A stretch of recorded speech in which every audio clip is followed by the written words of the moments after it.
Tracking female hormones regularly is extremely important for women as hormonal levels are indicators of physical health.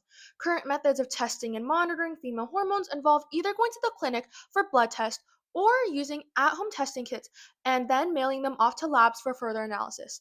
These methods are rather inconvenient and difficult to keep up with on a regular basis. However, an emerging technology, wearable biofets as biosensors, may be able to make it easier for women to be able to track their hormones. Biosensors are analytical devices that can provide real time data about its analyte, the substance of interest that is being detected.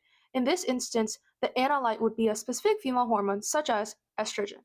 Wearable biosensors are specifically biosensors that can be worn on or near the body. Examples include smartwatches and smart rings. They can provide real time data about things like your heart rate and sleeping patterns. In particular, a specific type of biosensor that can be made wearable, biofets, has gained significant traction within the world of biosensor research. BioFET stands for Biological Field Effect Transistors, which are field effect transistors that have been adapted to becoming biosensors in biological applications. Field effect transistors are a foundational item to modern electronics and circuitry, being found in virtually every type of modern device. Here is what a typical FET looks like. There are regions with different charges in the FET as shown. The three main parts of the FET are the gate, source, and drain. The gate is connected to a voltage source, while the source and the drain are connected to the main circuit. A basic overview of what FETs do is that the voltage source applies voltage to the gate. This voltage is then able to modulate the conductivity between the source and the drain because there are regions with different charges. These changes between the source and drain determine current flow through the FET and thus the rest of the main circuit. FET's inherent abilities to modulate electrical signals, in this case, modulating current using voltage, is extremely beneficial when adapted to becoming a biofet. A typical biofet is made up of two main components, a bioreceptor and a transducer.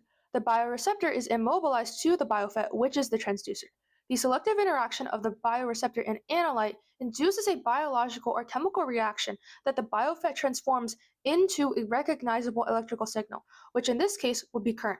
This current will be proportional to the analyte's concentration, so the current can be analyzed to determine the amount of the analyte within an individual. Without the BioFET, the biosensor would require a separate transducer component in order to provide a measurable electrical signal. While research on developing wearable biofets as biosensors for monitoring female hormones is still in its early phases, this idea is incredibly revolutionary as it would benefit millions of women to be able to have real time data about their hormones, allowing them to get a better understanding of their health.